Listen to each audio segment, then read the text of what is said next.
Welcome to Malcom Reed's How to Barbecue Right, a podcast where we talk about barbecue, share recipes, and discuss all things delicious. And now, here's your host, Malcom and Rachelle Reed. Hey, welcome back to the How to Barbecue Right Podcast. Thanks for the county and Shell.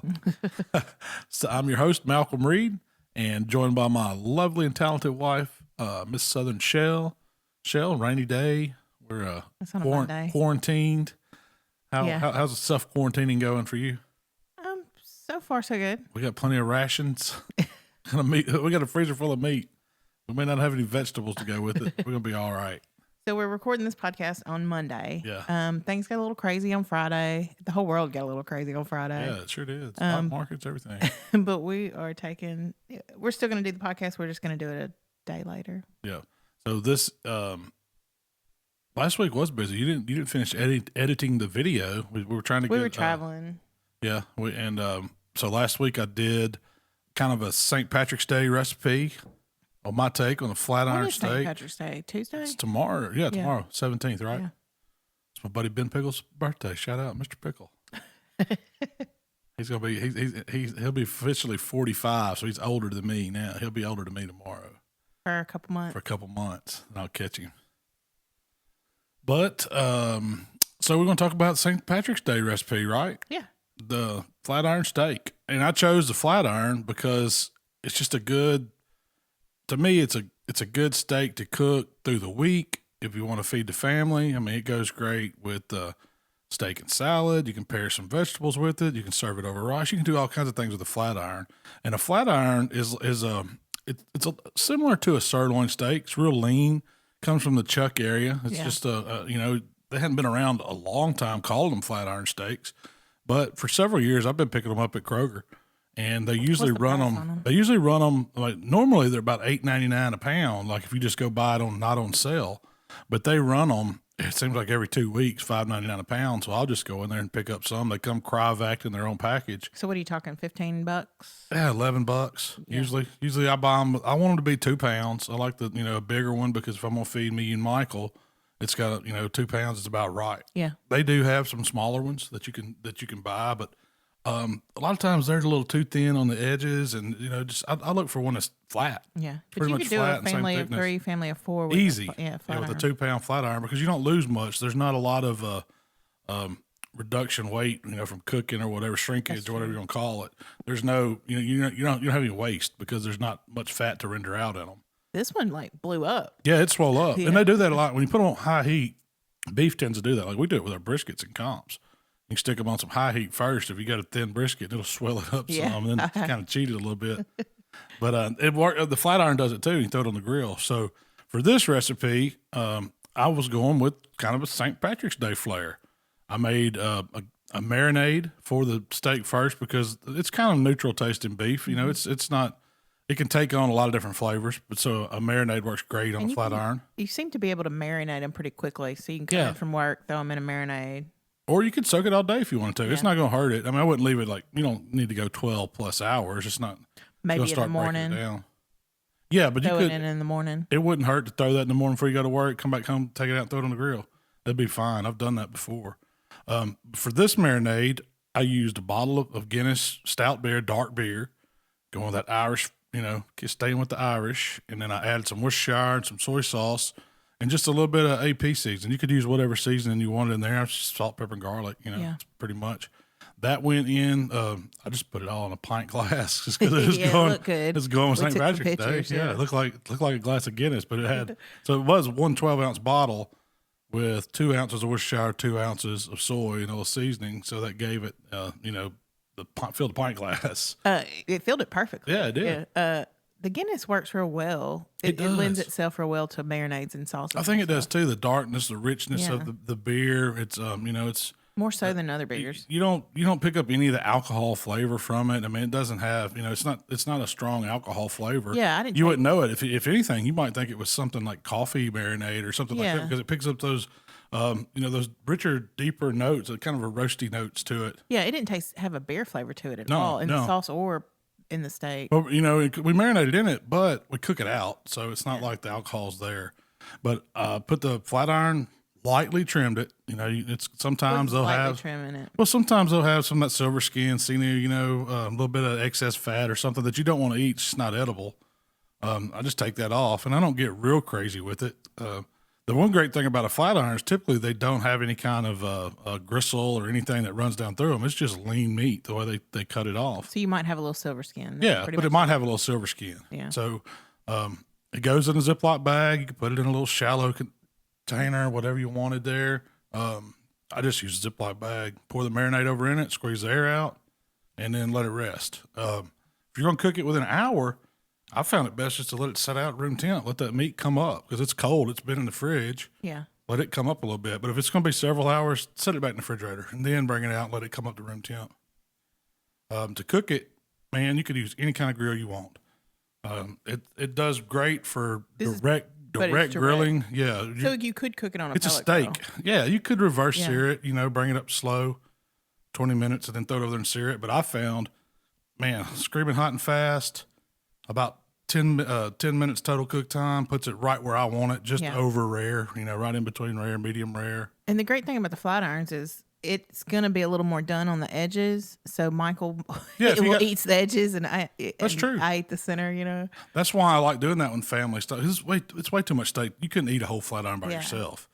But when you cook it, get your grill marks on it, slice it, let it rest, and then slice it real thin.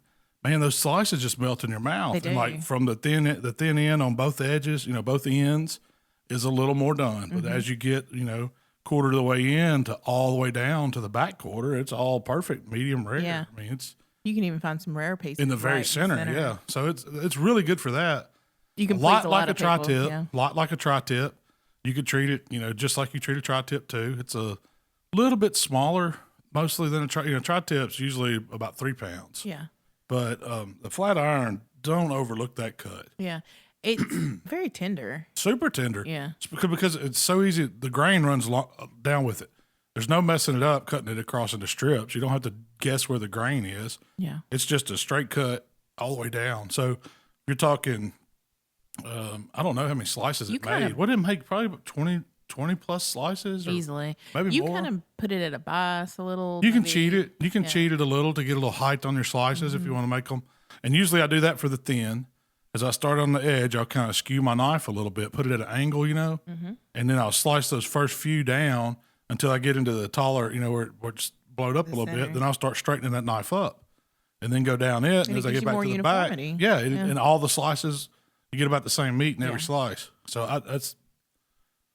we do that in comp brisket too. If it's you know, thin on us, you can kind of skew that knife. That's a good little trick to get you some taller slices, and all you're doing is angling your cut. You know, you're still cutting across the grain. You're just angling the knife a little bit. Do you think it affects the tenderness at all? Going straight up and down or angling? It don't change it that much as long as you stay across that grain. Yeah. But the whole trick to this steak is, it's not really a trick. Just don't overcook it. If you overcook it, man, it's going to be like shoe leather. So this what is the if way you don't a lesser like, cut, well, I call a lesser cut, a cheaper cut. Yeah. Is naturally. What if you don't like medium rare? What if you want to take it to a more medium? You could get by with medium. You could get by with medium on that steak. But if you go to medium well, anything past medium, what would you say? Anything past 130? Pulling it off at 130? Yeah. Well, I wouldn't go past 135. Yeah. Okay. That way it'll put you about, you're going to be about as far as you'd want to go. I imagine if you took that steak to 135 and right in the center, let it rest, you wouldn't. The outside edges are going to be overdone. I mean, it's tough at that point. Hardly any pink. But I mean, you know, if you marinate it, it's going to make it a little more tender. If you was to jacquard it, you could get it a little more tender. There's ways that you could, you know, take that cheaper cut of steak and still cook it to where still overcook it. I'm just telling you. I mean, I'm not going to eat it overcooked. Each to his own. Each to his own, man. If you want to cook it that way, go ahead and burn it up. But maybe that's how you like your steaks. I know several people that want it. Yeah, to me, if you cook a strip steak that well done, it's tough and not good. Oh yeah. I mean, I don't want mine. Yeah, if it's past medium. Past medium. Yeah, it's not good. I'm not interested. You cooked all the flavor out of it. You're just eating no dry meat at that point. You know, it was real windy that day. Super windy. That's when we had to kind of move the grill over to the side a little bit. Yeah. So we had problems getting the fire going with the wind? How do you combat that? You just kind of block it the best you can. What if you can't block it? What if you're out at the tailgate? You're screwed. I mean, what do you? I don't know. I didn't know if you had any tip. If it's too windy, if you can't get out of the wind, I mean, you just got to cook in the wind. Yeah. Fight it. I mean, people do that all the time. Maybe. Yeah, maybe you got. Yeah, that's exactly. You can put some more coals in it, build you a bigger fire, but by that time you're going to waste more charcoal, and then it's going to get out of hand on you. Yeah. Once it catches. Yeah. Once it catches and gets super hot, so there. I mean, on a Weber, you're not gonna have that much problem with it. It didn't phase the way it cooked for mine. No, we just had to move it out as soon as we moved it into where the wind was kind of shielded. Yeah. It's fine, yeah. But when you get 20-mile-an-hour winds blowing, it's tough to grill. Can be. There was a shot. I'm gonna put together like. That's why I wear the little. What do you call it? The dead squirrel thing on my microphone. It's not called a dead squirrel, but it looks like dead cat. Or well, it blocks the wind and the sound's so much better. You don't hear the wind in those videos where I use it. Yeah, I guess it absorbs it. Yeah, it's amazing how much it would.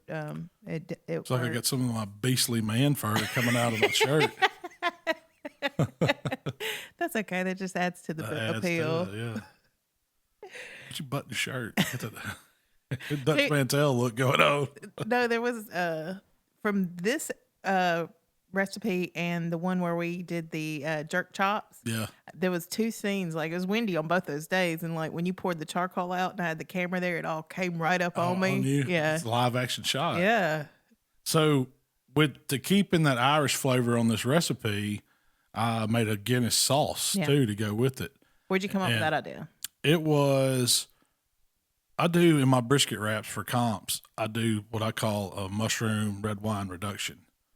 And I cook some, shallots and garlics and mushrooms and put some Worcestershire and soy down in there and a little balsamic vinegar and reduce it down. Then I add some red wine and reduce it down. I make this really, it's almost like a burgundy steak sauce that you get at these fancy steakhouses. It's got these intense flavors of the wine and the garlic and the shallot and the mushrooms, and it's absolutely delicious over a steak.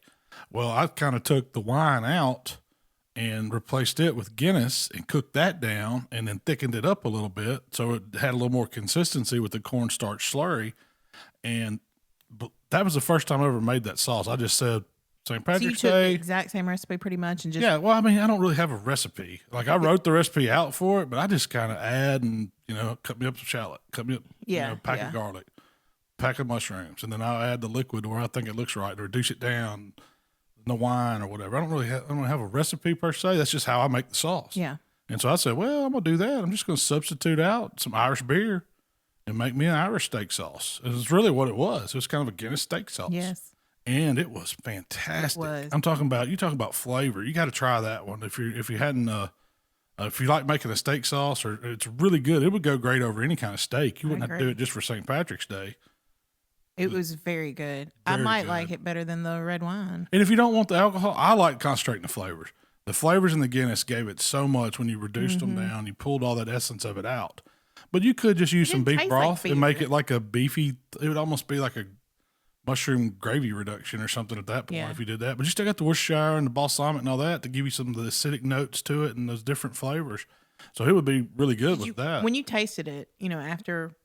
Yeah. You'd cooked it and served it with the steak. Did you get the Guinness flavor, a beer flavor? No, not at all. Either. No, it was just a dark, richness. Yeah. It was kind of a lot of flavors going on.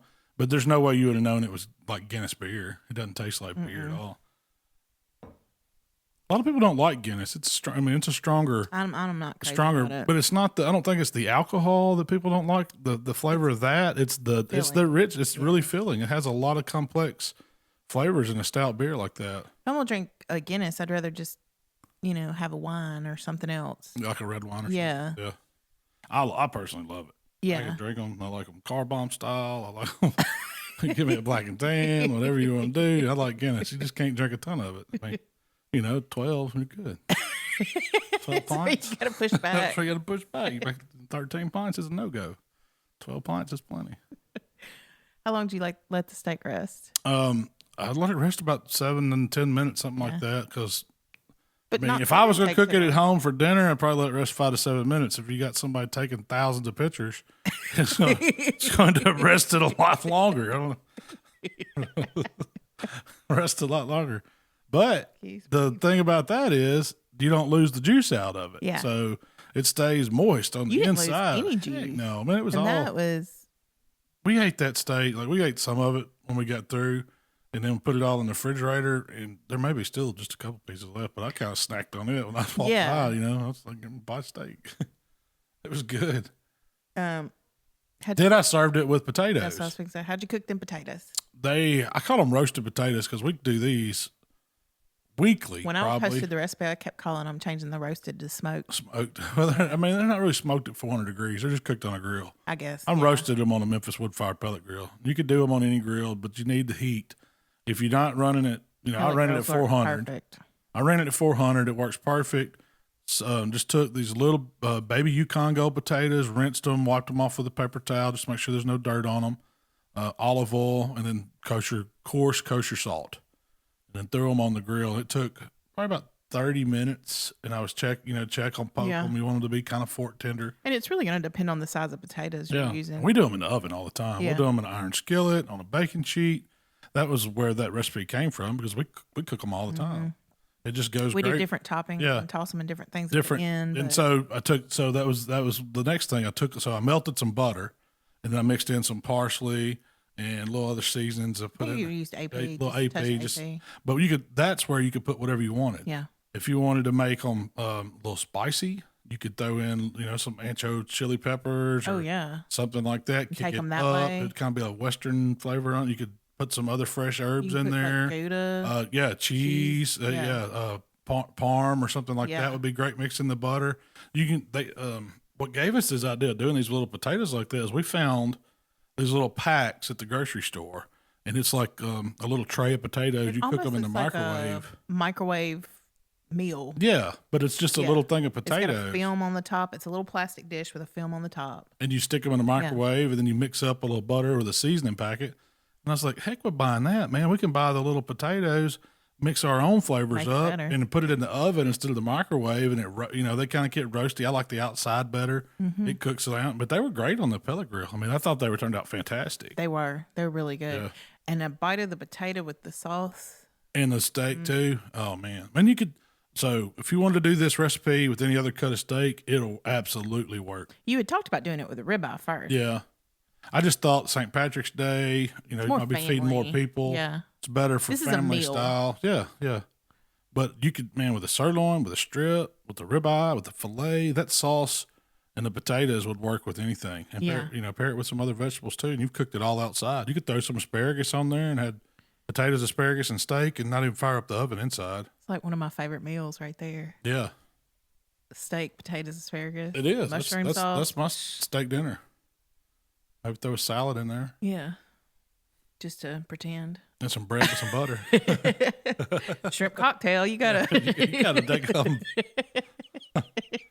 3 or 4 course meal. You throw dessert too, man. You don't impress somebody. Yeah. Right. But that was the recipe. Anything you do different? No, it was good. It was great. I mean, I know I say that all the time. You ask me anything I do different. It was good. Yeah. It was very good. But that was an easy one, man. I mean, you cook flat irons on all the reg, time. So that part was easy, but and I knew it was going to, I wasn't really impressed. I wouldn't say impressed, but I wasn't surprised by how good it turned out. But the sauce, I was really like, yeah, that was what this was so is different. better than it is normally. Yeah. I thought. I liked it better with the Guinness than I did the red wine. Really? Yeah. So you know what? That got me thinking. I may switch that to my brisket and just not thicken it up. Mm-hmm. Not add the slurry to where it's so saucy. It's loose, and use that in my brisket wrap. I used to put Guinness in my brisket. When we first started cooking them, I'd just pour some Guinness in there with it, or in the wrap. Yeah, or it would go in the. There's an old brisket, like they call it a brisket marinade recipe, but everybody uses it as kind of a wrap thing. Yeah. And it had dark beer in it. It had Guinness in it. It had a lot of different things. It had like a can of beef consomme. Yes, I think Warren County Pork Choppers is the one that shared that recipe with us, maybe. There, or Travis Clark, one of the two. Yeah. But it's been around a long time. Yeah. And it's, it's got some different things in it. It's got some oil in it. I do feel it like doesn't I have the need butter, to. but I like the idea of the butter in the sauce, and it gives it such a richness. Yeah, it kind of smooths it out. Mm-hmm. I do want to say when you do this recipe and use it for a wrap with brisket, you always strain the mushrooms off. Yes. So Yeah. I don't pour that. That is a good tip because I don't. You don't want all the shallot and the garlic and the mushroom and all that. You just want the essence of it. Yeah. So what I do for that is I get me a wire strainer, and then whenever that sauce is still hot, I'll just pour it over a bowl and catch it in that and make sure everything's out of it. Then I've got this smooth wrapping brisket liquid. Yeah. It's awesome. It's got a ton of just flavor, liquid. and you only need probably about 8 ounces of it for a brisket. That recipe would be perfect for one, because what'd that make? That made about a pint jar almost. It was like 3/4 of a pint jar, wasn't it? I'd say so. So I'd say it's 12 ounces. Yeah. That would be perfect for one brisket. Yeah. Pour it in there. What I do at a comp, sometimes I'll save some of that and then put my burnt ends in there with some of the drippings and a little barbecue sauce and make me a little burnt end flavored sauce too. And it goes good with those burnt ends. Heck yeah. It's really, really good. When we're prepping for contests, he usually makes the sauce on Thursday night and he strains the mushrooms, and that's been dinner for me. It's good with steak too, isn't it? Just eat a couple mushrooms while we're prepping for the contest. It's going to be, we're supposed to have a contest next weekend. Yeah, well, the 27th, 28th. I don't know if they're everything's getting canceled. We'll see. Will.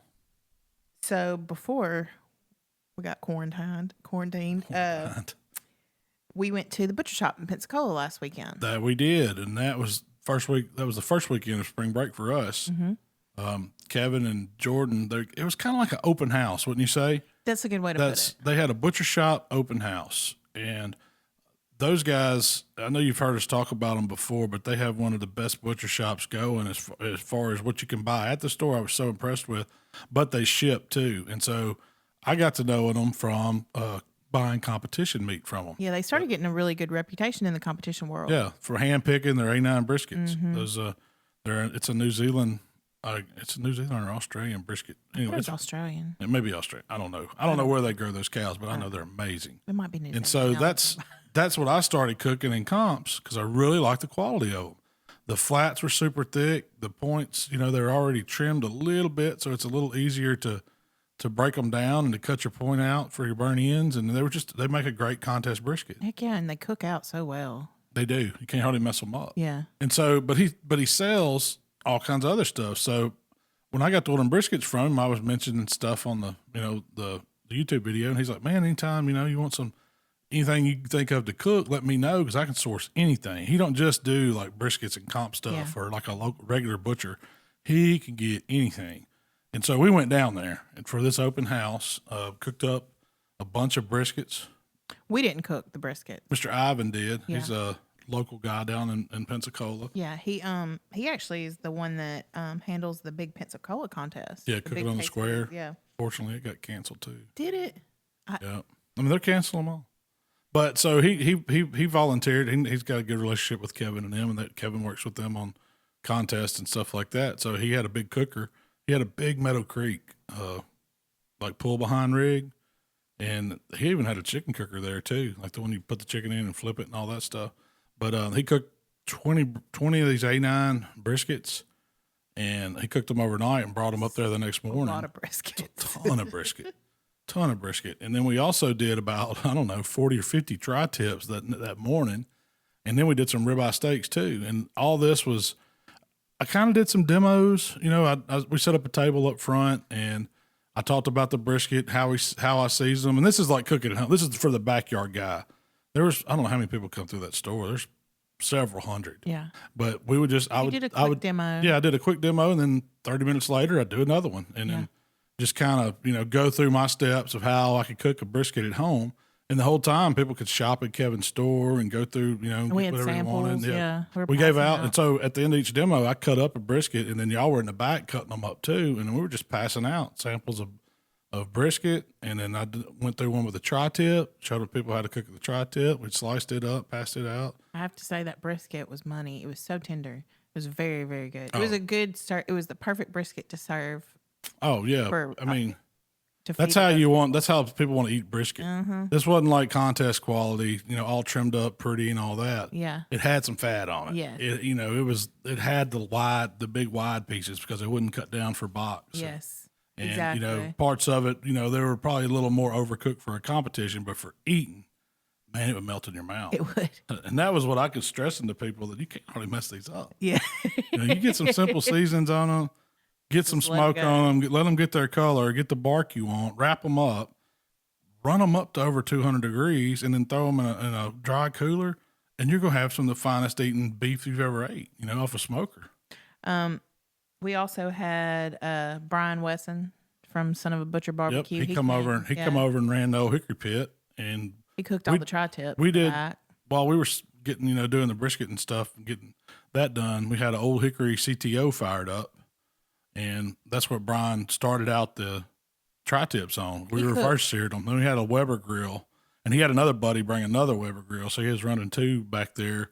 And we brought them all up for about, I don't know, it was 25 minutes or so on the old hickory at about 225, just to get them up, get the internal up to about 110, 115, something like that.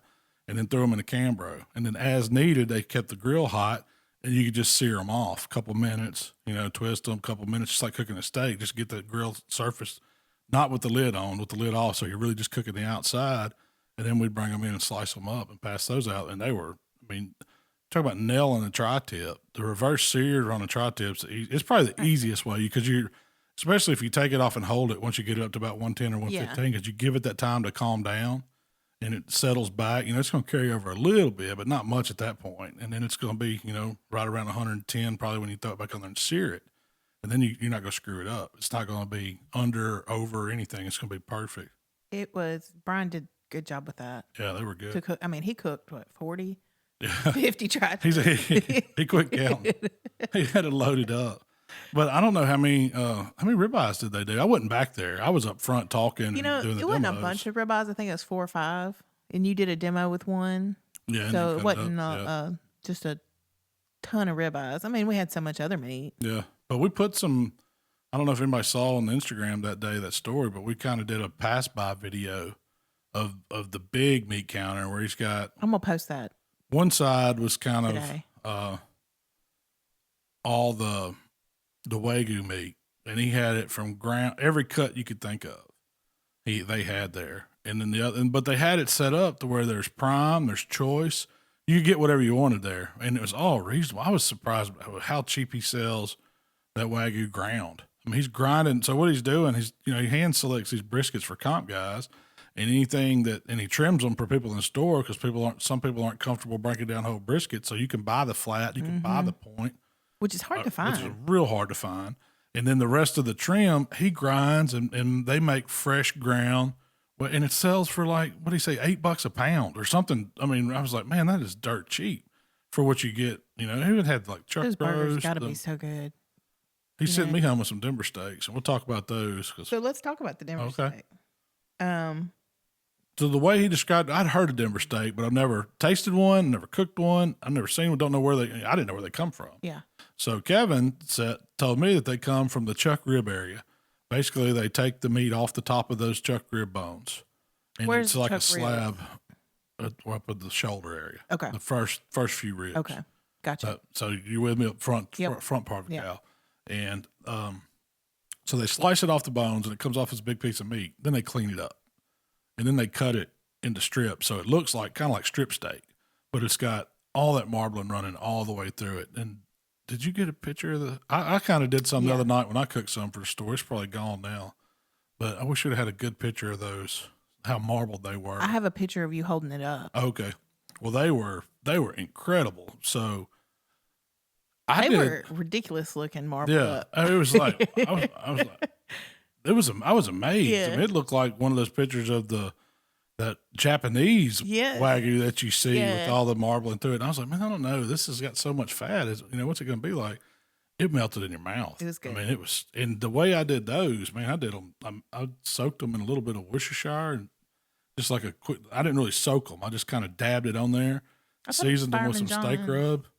I didn't have enough of his to do that with, so I just kind of put some Worcestershire and dabbed it on them and wetted them up, and then seasoned them with just regular steak rub.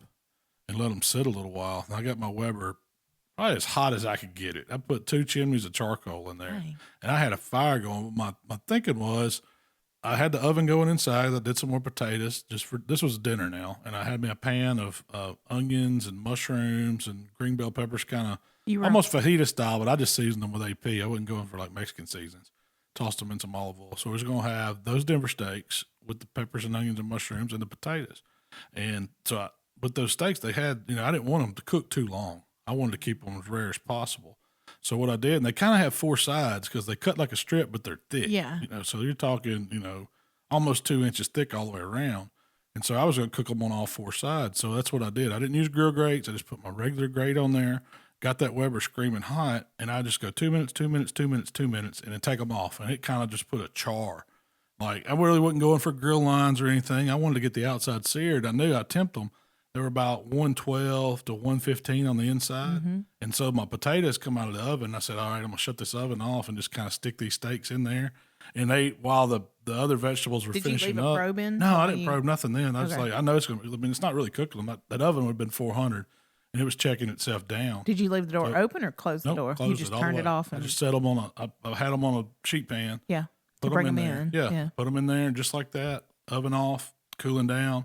My other vegetables took about 7 more minutes. I had a timer going on them. And when they were tender, I pulled them out and I pulled them steaks out and I, kind of got the potatoes and stuff on plates. And I pulled one of them steaks, the Denver steak out and sliced it up. And I was like, oh man, this is butter.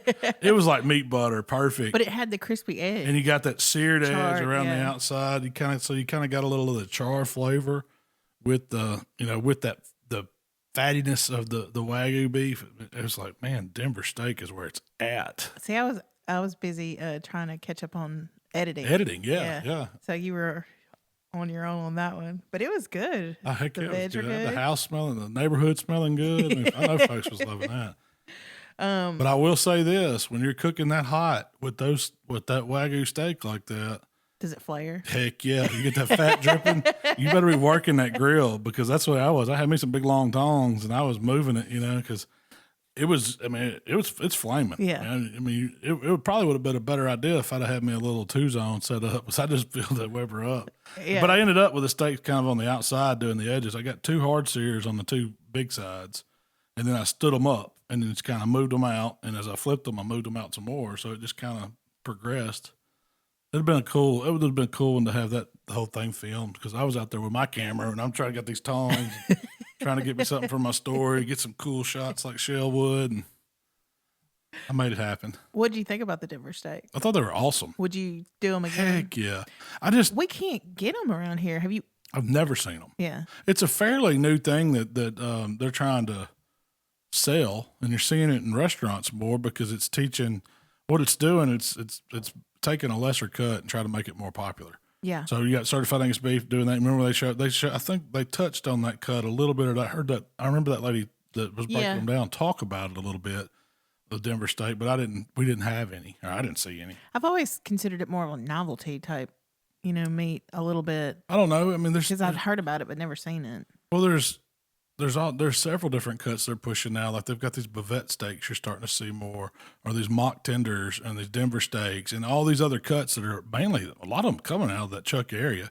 It's just what it's doing is taking the chuck, the shoulder, and they're breaking it down and butchers are getting more usage out of it instead of just grinding it into these other cuts that people just don't know about. I mean, they kind of started that trim of that flat iron. Yeah. And these steaks have probably been around since butchers have been breaking down cows. No, they're just not mainstream, something you're going to see in the supermarket. A lot of times they're the stuff the butcher takes home. Yeah, a lot of them are butcher cuts, yeah. You've got like the Trace Major. There's a lot of great steaks up in there that people just, you don't see because people don't know what they are. And then, so the Kevin and them, they're actually, that's the cool thing about their shop is they got a meat room back there and they're breaking this stuff down. That's what I wanted to talk about, butcher shops. Yeah. That was going to be our main topic for today. That's a good one to talk about. But to wrap up the Denver steaks, those were Wagyu? Yeah, they were Wagyu. Would they have been as good if they were just a lower cut? See, I don't know. I need to search out some choice grade and see what that would be like because I would think coming from that area that meat almost needs to be broken down and braised. It would be tough. You know what I'm thinking? But you couldn't, I don't know what these would be like. I honestly wanted to take them Denver steaks, and I talked to Mark Williams about it, and cut them into little burn-in pieces, and then just sear them on the outside. So you got these rare burn-ins. Nobody's ever done rare burn-ins. You know, we're always used to taking burn-ins and cooking them all the way down, and it would just be like little Denver nuggets. And serving it with like a sauce, maybe like that Boursin sauce. Oh, that would be good with that. Yeah, that'd be really good with it. Man. Yeah. I would like that. Or even that Dijon butter stuff that Mark makes would be good to serve it in. Or heck, even that Guinness. The horseradish. Yeah, I mean, anything you can serve it in, but you Guinness just got sauce. little Denver nuggets. I was going to call them, I don't know what I was going to call them, I like Denver nuggets. Denver nuggets. I like that idea. I need to try that. Heck yeah. I like the idea because Anybody you get tries one it, let me know. bite of just like crust and beef and Yeah, rareness. yeah, exactly. So let's talk about butcher shops. Let's talk about them. So how did you first hear about the butcher shop down in Pensacola? I guess we kind of talked about that. Yeah, I mean, just through competition. comps. Yeah, through other guys getting them. I know Heath was getting some stuff down there before I knew anybody was. So he had a relationship with them, but he was getting people, instead of shipping it to him, he knew some people that was coming Traveling back from back that and forth, area, and yeah. they were coming back and saying, man, we got this awesome butcher shop down here in Florida. You got to check it out. It's like, man, y'all ain't got no butchers. What are you talking about? Pensacola, Florida got a butcher shop? Seafood. Now, I'd be at a seafood market. I'd be all over that. You know, yeah, I believe it. But you talking about you getting all this good beef and pork, and we're not getting that here in Memphis? Yeah. Like, come on now. Little did I know I was wrong, because I mean he's killing it. I mean, he's got, so not only does they have all that beef, they're selling Compart Duroc. They're selling the what's the other big one everybody's buying now? The Prairie Fresh. Yeah. He had several kinds of other Duroc. He had There's those turkey breasts. Allegiance. I mean, his ribs, those big turkey breasts that I got back for during Thanksgiving. For the Texas turkey breast. So yeah, and I mean, that's what I want to see in a butcher shop. Yes. When I go in a butcher shop, that's what I think of, an old school.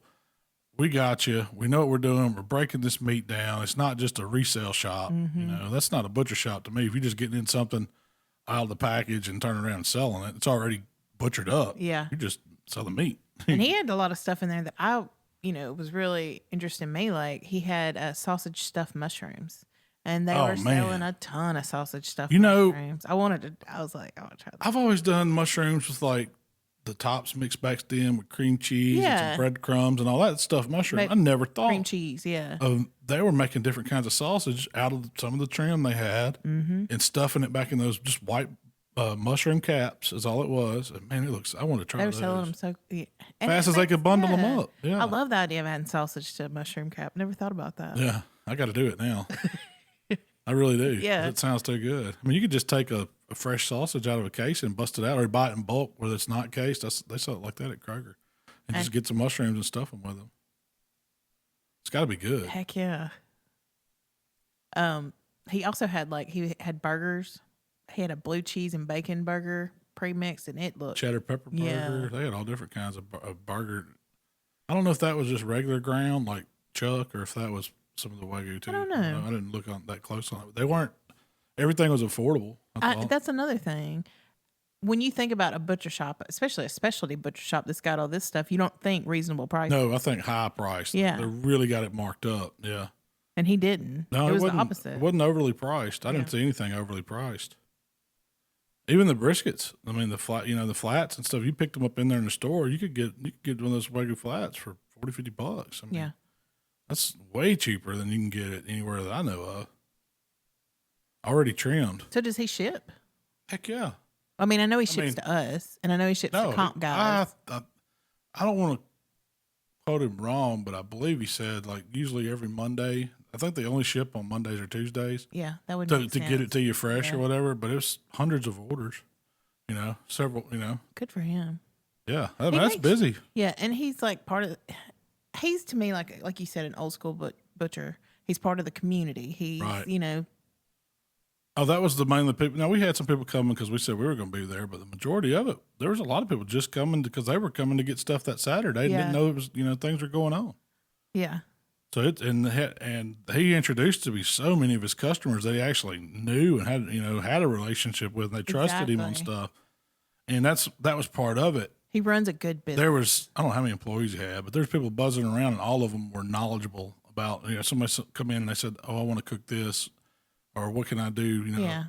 And they were helping them, spending time with them. And so I thought that was cool too. Yeah. He runs a really good business, not just a good butcher shop, but a good business too. And butcher shops used to be a staple of the community. There was a neighborhood. It was kind of a neighborhood thing. You went to your butcher to get stuff. There wasn't those supermarkets where you just go in and buy, commodity style meat that just brought in trays. And there was actually, and some of our grocery stores, you still get that experience, but it's rare. Like we've got the Butcher's Block in South Haven, and Brad does a good job there. I mean, he builds a relationship with his people. We've got Raymond's Meat Market, and actually, Mr. Carey's son TK is running Raymond's now, and he's kind of both. He does. They have specialty. They don't really do specialty stuff like in their markets because of the neighborhood he's in. Yeah, it's their business is kind of selling, to the people that live around there. But he does so much comp stuff too because of the Memphis and May network and MBN.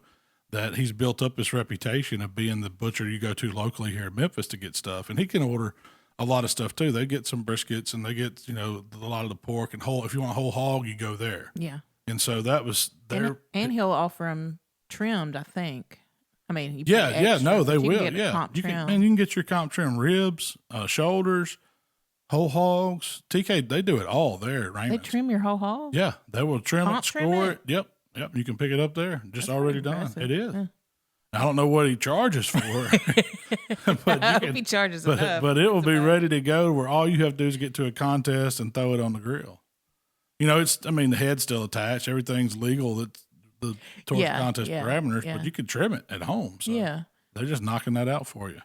I got to know Mr. Carey back when we first started cooking like comps back in probably 98, 97, 98, something like that. That's where we went to get our meat because he was getting whole shoulders. You didn't find whole shoulders, and they had the best ribs. I mean, there wasn't, I don't even think I know we didn't have a Sam's Club in South Haven. And that was back when Sam's, I think you still had to be like a teacher or a government official, or you'd have a small business or something before you could even get in. It was a big deal. So people didn't go there and get comp stuff back then, but then now it's all blowed wide open. And they're out of toilet paper. But I feel like grocery stores came in and the whole commodity thing came out. But now I feel like they are kind of trying to make a comeback. They are, and people are wanting better quality. I wish we had one in Hernando. There used to be, and it went out. But I think you get a better meat or better selection when you get a relationship going to a butcher shop like that. Mm-hmm. Do you pay a little more? Yeah, but you're paying for the service. You're paying for their knowledge. Yes. And their commitment to selling good product. And it's not just going in and getting something out of a big cooler or whatever. I mean, it takes away, that communal feel when you just go to your grocery store and you're looking for stuff. I mean, and you're just looking. It's hard for them to compete with that. That's why they went out of business. They can't compete with it. They're not going to be as cheap as Walmart or Kroger. They can't be. The market doesn't work like that. But people are realizing they want better. They want better service. They want better service, better meats, better selection. They're usually turning their inventory more regularly, and everything's fresher when you go to a butcher shop. Yeah. That's the way I feel. I get to see the meat when I go there. They know what's good. I know that he knows what's good, and he's not putting out bad stuff. Yeah. But see some of them if you want lesser stuff, if you're looking for a deal, they do deals too. You just gotta 5 for $5. Yeah, you can let them. But you pick 5 or whatever. Yeah, but 5. You can talk to them, and they'll I'm sure butcher shops they know what if you want to buy just ground meat, they've got good ground meat. If you want to buy a cheap sirloin steak, they can do that too. But if you want Wagyu beef, they can do that too. That's what I like about it. It's another really good one is the Cooper's meat down packers in Florence. Yeah, that's your hometown. Yeah, they do a killer job down there. I mean, they make the sausage and it's distributed all over Mississippi, possibly a lot more of the Southeast. Country Pleasing? Yeah, Country Pleasing sausage. My man Aaron's running the show down there. Yeah. And he's bad to the bone. Like, but they don't just do sausage. I mean, it's a full blown butcher shop. It's a lot like Pensacola. Yeah, in a way that you can go in there and you can get a dinner to prepare. Like they might serve you a lasagna that they've done back. They got more stuff than Kevin as far as that stuff. Yeah. Because they're doing a lot of, like you said, you go down there and get a meatloaf already put together, take home and make it. They've got pork chops already marinated, know, or whatever. They're doing. That's pretty cool what he's doing. They're doing a lot of different things. Heck, one day I went in there and I think we were just passing through, and he's already like rendered out some pork skins that he cut off something and dehydrated them. He's back there frying. He's like, man, I've been working on this pork rind recipe. I was like, and he had them sacked up. They're selling them. I was like, man, that's awesome. But that's a good, upsell. But they sell a lot more stuff than meat too. They've got the full blown sauces and seasonings and pickles and that's true. You name it, jerkies and apparel, and it's a operation there. The Butcher Shop had a pretty good line of their own. Yeah. Oh man, I was impressed by and stuff. I was impressed by Kevin's seasonings that he had, because he had some rare stuff that I hadn't like. Turkey brine and it was cool stuff. Yeah. And I forget, he said he was getting it bottled out of Pennsylvania and shipped all the way down there to Florida, but he had, and the prices on it were great. I don't think any of them were over $7. Yeah. Or something like that for some, rare Himalayan salts or, special kinds of peppers and things like that. So if you don't have a butcher shop, can you build a relationship with somebody at a Kroger? Some of the grocery stores, they still have a meat counter. Now, most of them, like Walmart, you're not going to catch them even cut. Counter. Yeah, there's no butcher really. Think it comes in prepackaged, isn't it? I would say so. But like they're just stocking. Our Kroger, Chef Steve works there, and I've known him over the years, and they actually do cut some stuff back there, or will cut some stuff.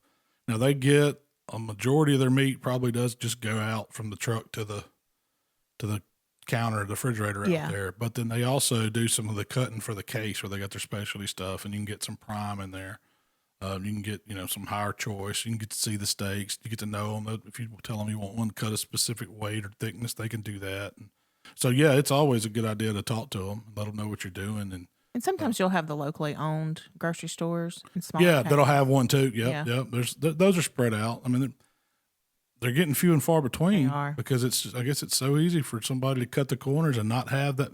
The meat manager at a grocery store used to be a prestigious job. Those guys, they were the ones that were bringing, the money into the store. I mean, the meat's in the back because it brings the money in. That's where your money is. I mean, I remember when I was growing up, the guy that ran the meat counter, he was a prominent member of the community. Yeah, heck yeah. He was up there with the pharmacist and the. For real, I mean, he's the meat man. Yeah. That's what makes it happen. Do you have to go to school to be a butcher? I don't know that. I'm sure. I'm sure you do. What kind of I bet Mississippi State has a program for butchery. Meat scientist, yeah. Well, I know most, it's a trade that you don't see practice much anymore. Yeah. I mean, I guess it was handed down. A lot of it was family. Like, the butcher. Yeah, you got your training in-house. From your dad or granddad, and that's who he learned from, or it just would pass down. It's not something you just jump into not knowing, I mean, I would think. I don't know if there's like an official butcher school. That's a good question. I need to ask David. That's a good, well, I know like the certifying his beef, they had meat scientists, and they had definitely gone to school for that type of. I'm sure it is. There's got to be college curriculum on it or something, or tech or something. The Newman's farm, Chris, he had a brother that I think they went to school up in Iowa or somewhere way up north, Midwest. And was working on one of their programs up there. So that's the guy that I saw break down the hall with a cleaver and a mallet at the Koshan 555 deal. That was impressive. I wish I had footage of that. That was good. Yeah, he took a whole hog and with nothing but a mallet and a big sharp cleaver, broke a whole hog down into primal cuts, and incredibly clean. Oh yeah, and fast too. Fast. Yeah. He'd put the cleaver there and knock it with a mallet and you'd have a shoulder, Yeah. Oh, he wasn't cutting. It was just. Yeah. Just knocking, like you said, hitting it with this. It was impressive. Yep. So last week we were at Orange Beach. We did. So after we went to the Pensacola, we ended up staying at Orange Beach for spring break for several days, quarantining ourselves there. Letting the sun shine. Letting the sunshine that was before cleanse they started us. canceling everything. And I didn't want to come back again. Yeah, it was a little cold for a few days, but it was nice. Sun popped out. Yeah. And get to lay out on the beach for a while. Yeah. What was your favorite meal we had in Orange Beach? The steamer. There's this restaurant down there called the Gulf Shore Steamer. I guess there's one in Gulf Shores. I've never been to that branch. I go to the Orange Beach branch. It's right there. But they have nothing fried. Nothing. No, they don't have a fryer on their in menu. the place. There's a big thing that says no fried. Yeah. They had crawfish that were good. They were different because they were steamed. I never had steamed crawfish. But they were very flavorful. There's no juice in the head. Yeah. But they were really good. They were almost dry crawfish. And, but the tail tasted really good. Yeah. And then they serve everything with these little cups of drawn butter. So I said, let's dip this crawfish in this. I'd never dipped crawfish in drawn butter before. Wow. It's so good. The next time I have a crawfish deal, I'm making some clarified butter. It was that good. I was like, holy But then we got world. crab. So you get these big platters. I wish we'd have taken a picture of them. I have taken pictures of them in the past. And you can get like crab legs, snow crab legs, or royal red shrimp. If you've never tried the royal reds, if you can get into them, they're good. It's the Wagyu of shrimp. It is. It tastes so much better. And they're like these deep water. They catch them down somewhere off the coast of Argentina, usually in deep, deep water. So they're really red and they're really sweet. They're really buttery. It's like it tastes better than lobster to me. I agree because it's not tough like lobster. Yes, lobster can be tough. It's overcooked. These little shrimp. I say little shrimp. They're probably, if I had to guess, what do you think? They're 12 to 14 count, something like that. They're a large size. Yeah, it's an extra large shrimp. I wouldn't say they were. Yeah, no, they're big, but so you get this combo platter of like a pound of royal reds, and then 2 or 3 clusters of crab legs with the little potatoes and the coleslaw they give you, and the little bucket troughs of drawn butter, and the big squeezy bottle of cocktail sauce on the table, and this is all the beer you could drink, just bringing it to you. And it's, why would you leave and bring me back here? It's good. They you think I like the steamer? You think I like the steamer? They like to see us coming. Even Michael. That's the only thing better than barbecue is probably the Gulf Shore Steamer. It was good. It's got me wanting to go up to the East Coast and do like Lobster Fest or go up there and eat some crabs or something like that. So you can. But we don't get to eat that stuff all the time. Yeah. Man, it's like a treat when I get to go down there and eat some seafood. And that's usually my goal when if I go down to the beach, I'm not eating anything but seafood. Yeah. Because I just don't eat a lot of it around here. And it's fresh down there, which I guess they're getting those crab legs trucked in. They're not from the Gulf. Yeah. Bring them in from Alaska. But they have a big platter and it has some with mussels and other clams or something. Oysters, mussels, clams. That's the feast, or I don't ever get that. I just go crab legs, shrimp, and then crawfish. But they didn't. That's the first time I've ever seen crawfish there. And we usually go every time we go down there. That was the first year I've ever seen. It was a treat. I think maybe it's just because it was spring. Yeah, it was seasonal. Yeah, but they did a good job with them. Very good. I've learned. Had a good piece of fish. Where was that grouper from? We got that. Do you remember? Luna's. Luna's, yeah. That was good. We shared. They did something that I ordered. It was a jambalaya mac and cheese, and it was brand new to their menu. And the guy, I guess it was one of the owners, he come out. He's like, "Y'all tried that?" He said, "It's brand new." And I said, "No, but I'm going to try it." And so he come back by. And I was like, "Man, that's some of the best mac and cheese ever."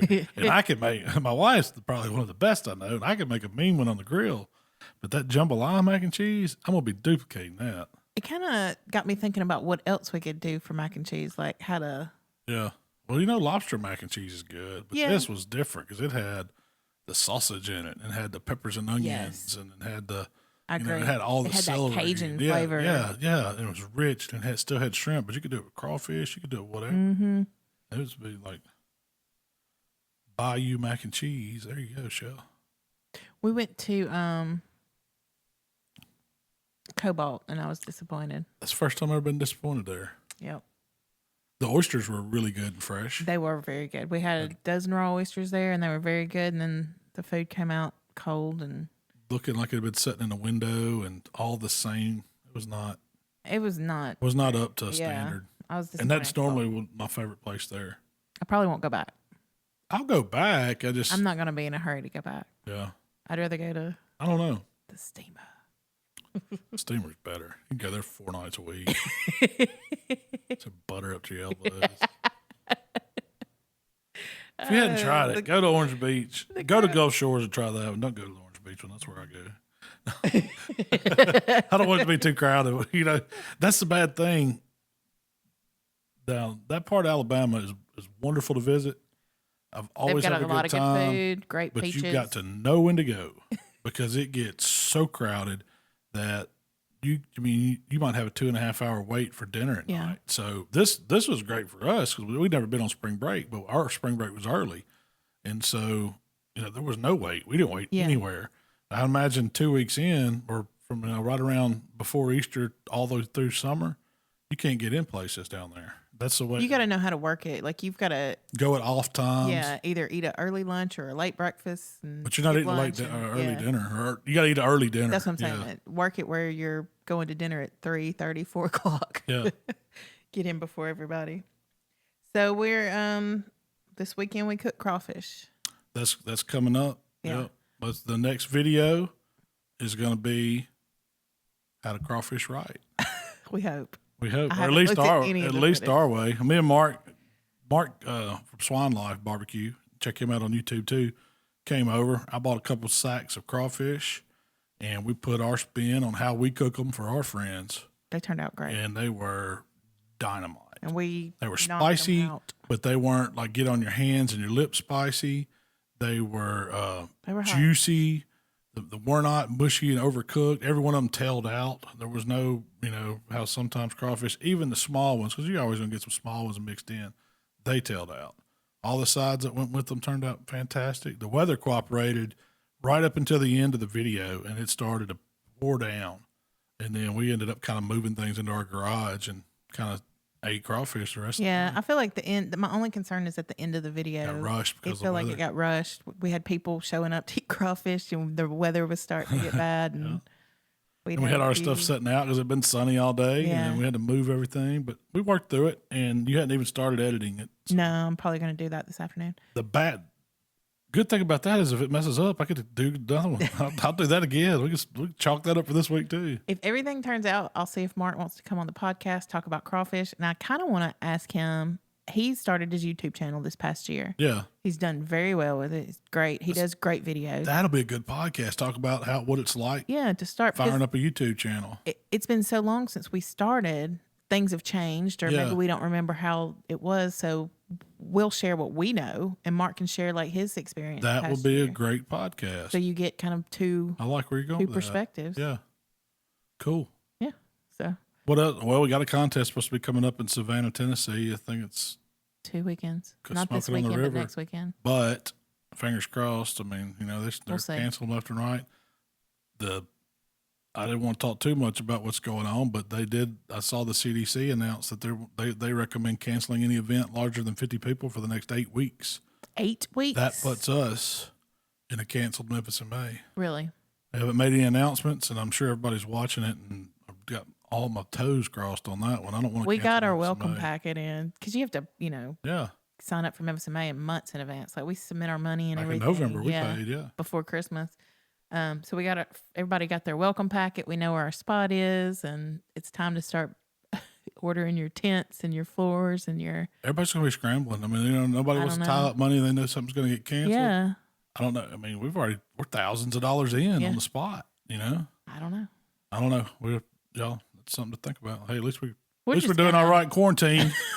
Got that going for us, so it could be worse. So our plan is to clean out the freezer. Yeah, we have I got plenty of freezer of meat. Might start throwing up some quick YouTube cell phone videos. Yeah. Hey, cook a flank steak for the quarantine. It's in the freezer. What do you call it? Quarantine queue. Yeah, quarantine queue. And we're pairing this with a box of macaroni and cheese. Because that's what we got left. Wolf brand chili. We're down to the rough stuff. You get down to the chili. Well, what else, Joe? We got anything else today? You want to tell everybody where they can find us? If you'd like to connect with Malcolm, it's HowToBBQRight on Facebook, Instagram, Twitter, and of course YouTube. If you'd like to connect with me, it's Miss Southern Shell on Instagram. and Twitter, but I never check. Well, we appreciate y'all hanging out with us today, and we'll see y'all next time.